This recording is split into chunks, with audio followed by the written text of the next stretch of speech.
The next exercise I had for you in class today was the one on a price ceiling. And under price ceilings, there's shortages.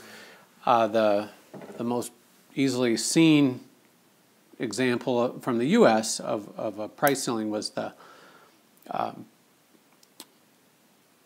gasoline situation in the United States in the 70s. There are still places where they put ceilings on the price of gas, ceilings below the equilibrium price, and get lines. But most of us maybe have heard our parents talk about gas lines. I, of course, lived through the gas line era in my early days as a driver.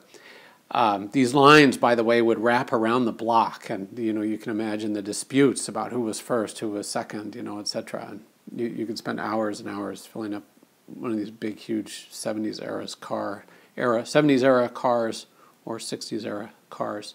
We're going to keep going with a prune example. We don't have many prune shortages, but I wanted to just keep going with the example I had given you before.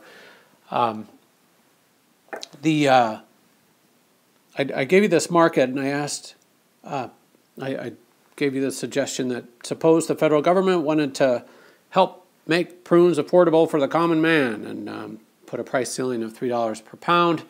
And so let's just think through that case a little bit. What would happen?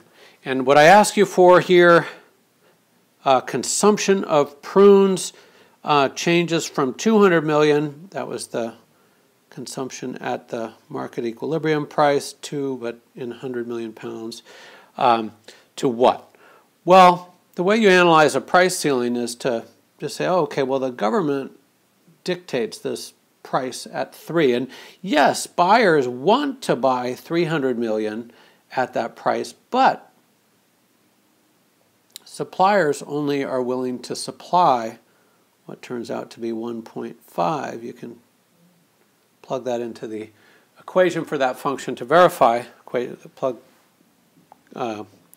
P equals 3 into the supply curve.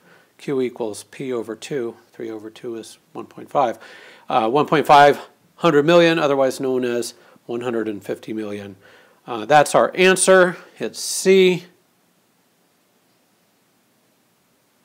And we'll keep going with this example for the next screencast. I had the answer key all done up, just the same graph. I just annotated it a bit, marked the shortage. 3 minus 1.5 is 1.5. 150 million more pounds are demanded than are supplied. And again, it's 150, not 300 million prunes consumed, because for there to be a transaction made, for a seller to actually sell a prune to a buyer, there has to be both a willing buyer and a willing seller. So when you have, in this case, a shortage, it's the smaller of the two, quantity supplied or quantity demanded, that actually gets transacted.